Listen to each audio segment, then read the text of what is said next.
Could microdosing psychedelics have a positive effect on our creativity, anxiety, or depression? To answer that question, first we need to dive deeper into a smaller focus so we can fully understand the topic. Today, I will be discussing the benefits of microdosing psilocybin mushrooms. Psilocybin is the active ingredient in some mushrooms that give its hallucinogenic qualities that make it attractive as a street drug. It works by activating serotonin receptors in our brain, the part of our brains that activate our mood, thoughts, and perceptions, basically how we experience things in the world. Serotonin is also a neurotransmitter, so that means it works a lot like insulin for our bodies. Insulin controls and regulates the sugar in our sugar intake, while serotonin controls and regulates our feeling and mood. When the serotonin in our bodies is well regulated, that's how we usually and normally feel. We feel fine, good, and happy. But when our brain does not get enough serotonin, that's how we can start to feel depressed, and life just doesn't really feel the same. The idea is that these two are connected and one can benefit the other completely naturally if dosed properly. If not dosed properly and if dosed regularly or recreationally, we can get those psychoactive hallucinogenic effects that are more of a high or trip. So, what if we microdose psilocybin?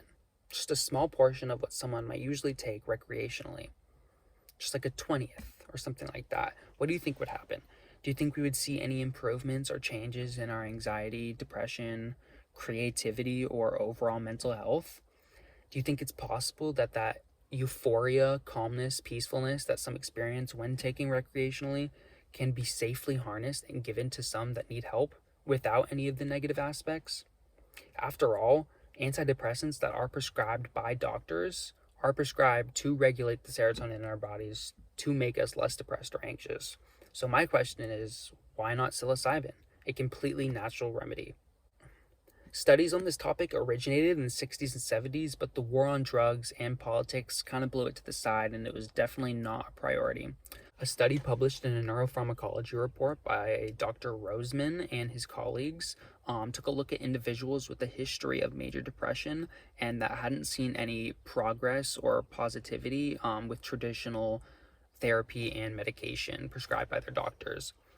So the subjects were given a small amount of, or a microdose of psilocybin, only 5 milligrams, along with continual therapy, and results were, in quotes, rapid during the improvements in depressive symptoms, which was a huge breakthrough considering that the subjects had not seen any sort of difference with just traditional remedies. This study was not alone, it was just a good example of similar findings in similar studies.